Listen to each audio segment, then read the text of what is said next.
Hi, my name is Shirli.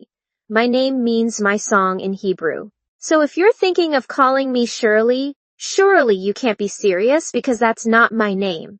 It's Shirley. Okay, now that you had my little speech about my name, let me tell you a little more about myself. I'm just a regular chick, la-dee-da, living in the US, working in high tech, because being a nerd is cool now. And I was always a bit of a nerd, so good for me, because being a loser is no fun. Anyway, so I'm just living my life, minding my own business, and everything is chill. Then, suddenly, thousands of terrorists attacked a country 6,000 miles away. And then suddenly, a few days later, bammo, I turned into a freaking cartoon character. Oh yeah, that's right. When I said I was just living my life, la-dee-da, I meant I was living my life just like you. I was definitely a real person like you are, doing mundane things like trying to figure out what streaming channel that show I was watching is on, and then bammo, this situation happened, and suddenly, I wasn't a real person anymore. Now that I've had some time to settle in, I think I figured out what happened. It started when all of a sudden, no one cared what I had to say. Then, folks started telling me all kinds of fake history they saw on TikTok, instead of listening to me, a real person they trusted. And then they started making up stories about me and my family that didn't make any sense. And it got worse from there. The world became absurd and unrecognizable to me.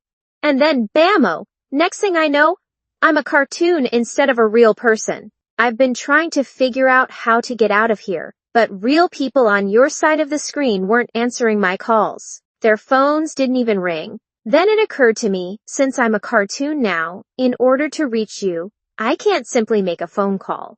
I have to be on a cartoon series. So here we are, and now I have to say some things relative to that so I can keep this dialogue going. Thank you for tuning in to this episode of the Blintz. We hope you enjoy today's program. Disclaimer: this is just a cartoon. The story is real, but the characters are purely fictitious. Any cartoon characters resembling Zevil Sharmuta anti-Semites living or dead are strictly a coincidence. Toda Rabba. And now for a word from our sponsor. There's no word from our sponsor. We don't have one because we aren't real. So let me tell you about this attack that happened 6,000 miles away in the tiny country I was telling you about. Because I think that was a crucial moment that led to me being sucked into this cartoon vortex. So thousands of bad guys invaded this small country. Allahu Akbar! They breached the border security and murdered the guards there. These barbaric killers then invaded multiple towns and went door to door from home to home brutally, murdering people, butchering them like psychos in a horror movie, but like worse, chopping off heads, burning people alive, shooting them while they're raping them, cutting off their limbs, shooting off genitals, and laughing joyously and celebrating the entire time. One guy even called his parents on the cell phone of someone he murdered Allahu Akbar! to tell them he has made them proud by murdering a bunch of people. Another bunch of barbarians grabbed someone's grandmother out of her house, took her phone, made her log into Facebook, then murdered her on her own Facebook live stream as her family watched helpless crying and terrorized. They killed parents in front of children, children in front of parents. In all, these barbarians infiltrated 21 different neighborhoods and killed as many people as they could, as brutally as they could. There's a video of them chopping off someone's head with a garden hoe. Apparently, it's not so easy to chop off a human head. I don't know if horrifying is the right word. There are no words for this. It's just so disturbing and so horrific. All these poor families. Several gunmen raided, ironically, a music festival for peace, full of college-aged kids during the invasion. Gunmen came and started mowing them down, shot anyone who tried to drive away, and lit their cars on fire. Anyone who survived has to live with that trauma.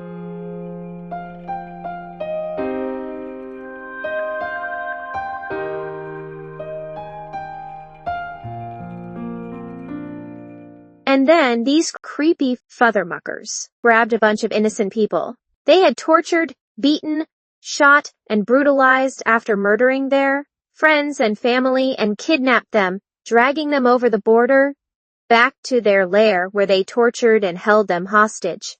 They live streamed a lot of this on an app called Telegram. Security cameras also captured the footage. People's bedrooms were covered in more blood than an entire Quentin Tarantino film. There was total chaos all over the country this happened in, which is a small country. It's about the size of New Jersey in both square miles and population, which is about 9 or 10 million people. So basically, everyone in the country was either related to someone who was killed or kidnapped in the attack or friends with someone who was. Can you imagine if thousands of barbarians came over the border from New York and invaded New Jersey? Brooklyn, Manhattan, and the Bronx are the same size as the territory the killers came from. This map is a simulation of what that would have looked like. Imagine having your morning coffee in Hoboken one sunny morning, and thousands of men from across the way in New York come running towards you and start murdering everyone around you in a bloody rampage. And everywhere you go to escape, there's more men killing more people, all full of rage and yelling, "God is great." Do you remember 9/11? Allahu Akbar! Per capita for the country this happened in, this attack was like 15 9/11s. Allahu Akbar!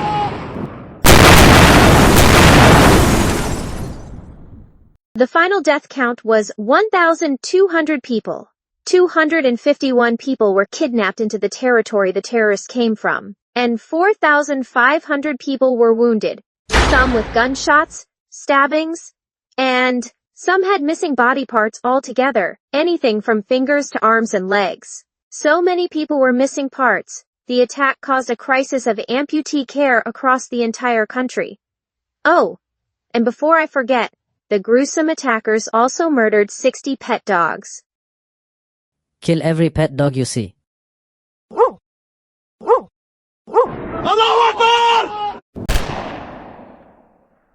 And kidnapped several pet dogs too, because they wanted to inflict as much pain and suffering on the victims they attacked. I mean, that's just a new level of despicable unlocked. Among the missing were 40 American citizens.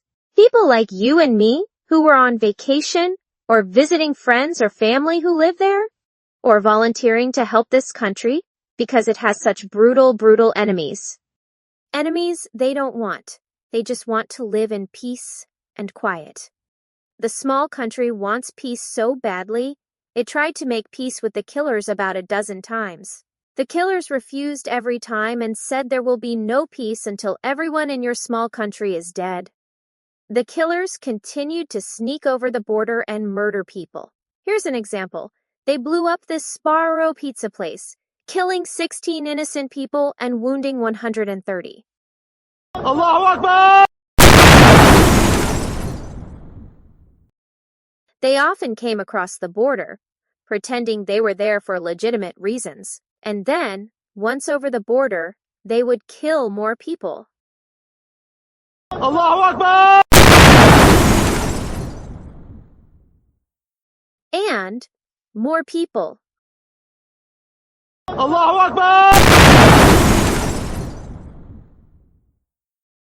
I actually got pizza at the Pizza Hut outside of that very hotel a few times. 30 people died and 140 were injured in that hotel bombing, and they just kept killing and killing people every week. It was terrible. There were thousands of these attacks. After around 40 or 50 years of trying to make peace with the killers, it was clear the killers didn't want peace. I mean, they really didn't want peace.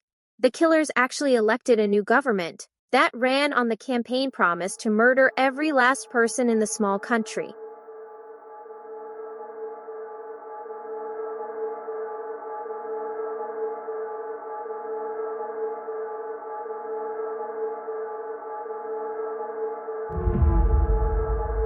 Excuse me while I get comfortable.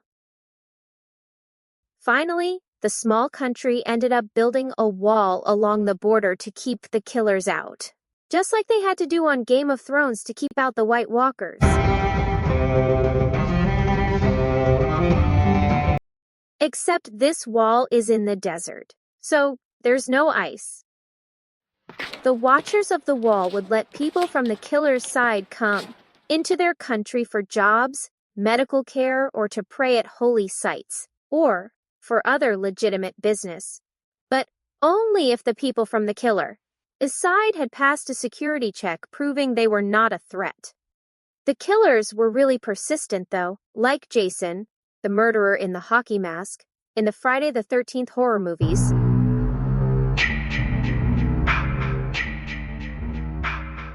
They threw rockets over the wall at civilians in the small country to try and kill innocent people. So the small country built a missile defense system to knock their rockets out of the sky.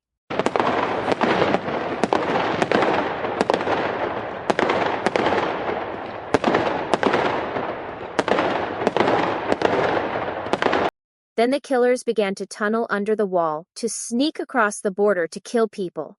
So the small country also built an underground wall, going down dozens of meters to keep the killers out, with sensors on it that go off if it detects digging. So then the killers sent women and 12 and 13-year-old children across the border with kitchen knives to stab and kill random innocent people on the street in the small country. al-aqsa.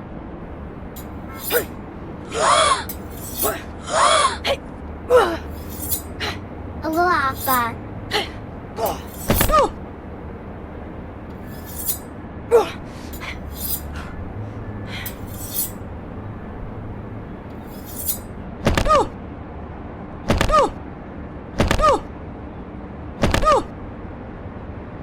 It's okay, Motek. I would never let anybody hurt you. And as for you, you didn't expect me to just stand there and let that little shitball stab me to death, did you?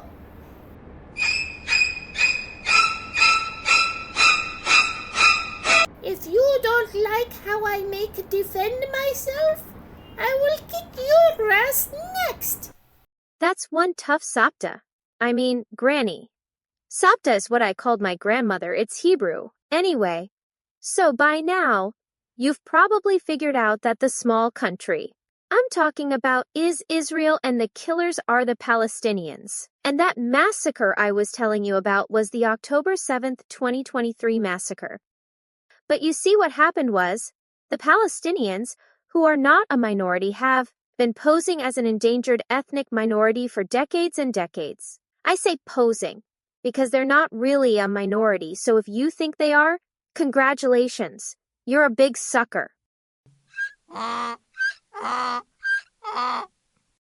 Here is a map that shows Israel. Israel is represented in dark blue. As mentioned, Israel is a tiny country the size of New Jersey. The lime green countries represent the Arab League. The Arab League is a union of 22 Arab nations. These nations together make up a landmass that is over 5.35 million square miles. You can fit the continental U.S. into the Arab League 1.7 times. So, to give you an idea, this is a comparison of New Jersey to approximately 1.7 United States. Now let's go back to the map of the Middle East. You can see how tiny Israel is in comparison to the Arab League, as tiny as New Jersey would be to 1.7 United States. And then Israel is also surrounded by Muslim-ruled countries.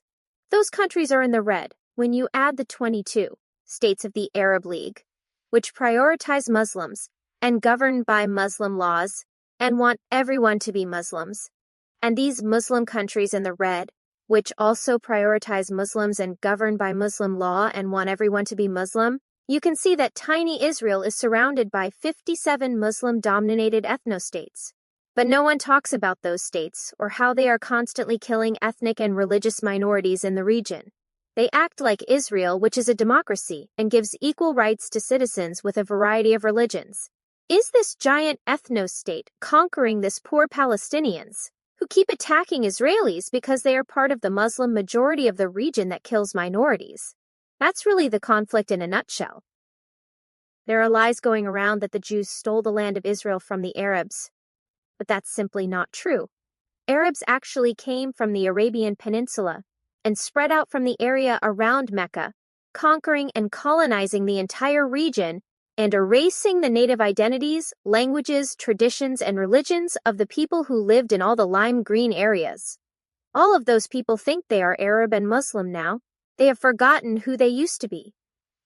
But there's one group that has not forgotten, has held on to their religion and traditions and their land of origin, and that group is the Jews. You know how Italian Americans are from Italy, and Chinese Americans are from China, and African Americans are from Africa? Well, Jews are from Judea, which was an ancient kingdom, in what is now the modern state of Israel. If you call someone a Jew, just like if you call someone Chinese or African, you are acknowledging where that person originates from. You'd think this would be pretty simple stuff, but a lot of people are stupid and don't understand that. Or they understand it very well and say Jews are not from Judea, which is the same place as Israel, because they are just plain old mean people. That is an anti-Jewish thing to say. You'd never say an African American didn't originate in Africa. If you are walking around saying a Jewish American didn't originate in Judea and has no connection to Israel, you're basically a dick. The fancy word for the kind of dick you are is anti-Semite. And so what happened after October 7th is that no one wanted to hear from me what the truth is about the conflict. That there's a tiny country of Jews surrounded by a bunch of dicks who Arabized 22 countries and Muslimized 57, and wants to Muslimize the Jews but haven't been able to conquer and colonize and erase us. Instead, they just told me I don't know what I'm talking about and I am not from Israel, which is fucked up. My mother was born there, and I'm actually an Israeli citizen because she took me to visit when I was a baby and added me to her passport. These dicks are the same people who wished me Happy Hanukkah every year. What do they think Hanukkah is? Some kind of Jewish Christmas. Hanukkah celebrates the taking back and rededication of the Jewish temple in Israel after the ancient Greeks destroyed it. Jews aren't just from Israel. Our religion is tied to Israel. Our religious holidays celebrate historical events that happened in Israel. Archaeology shows we have had a presence there for thousands of years. And this Palestine is just a modern construct to confuse the world and make the world think the Jews stole the land from Arabs, because they are hoping you, in your ignorance, will help the Arabs of the entire region finally get rid of us. Did you know Israel used to be 12,500 square miles? And after the Arab conquests, modern Israel is only 8,500 square miles? As a matter of fact, the West Bank where Palestinians live is called Judea and Samaria. It is literally the land of the Jews. Who knew all my friends were really anti-Jewish dicks who would tell me my life, religion, and family traditions that predate Islam does not count, and everything they see on TikTok that was influenced by bad actors is the truth. I'm so embarrassed for them. I was so embarrassed for them, I turned into a fucking cartoon.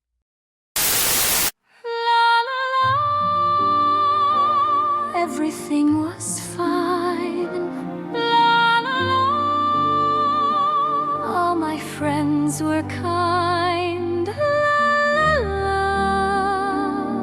But then suddenly things turned upside down.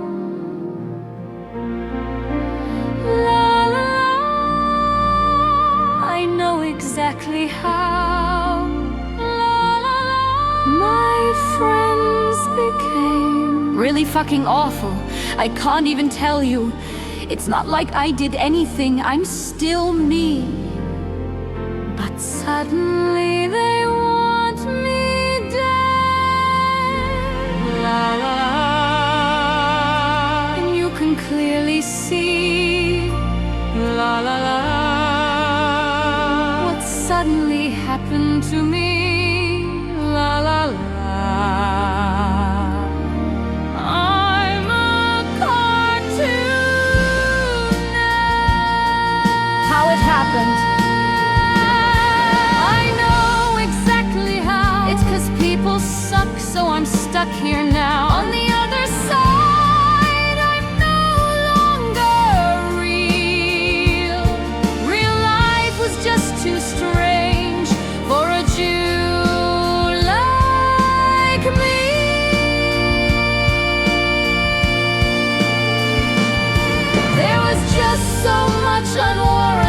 hate on every TV debate and on every date. La la la. My brain could handle it, but my body just couldn't process it. That's some bullshit. This you can't deny, really. That's the deal. You will also find anti-Semites here, but they're not real either, no matter how you feel. Because no one in real actual life would be that freaking stupid and disgusting and blatantly bigoted and anti-Semitic only a few decades after we learned the lessons of World War II, especially in an era where everyone is so worried about each other's feelings, right? Shouldn't my feelings count? La la la. Please come along with me.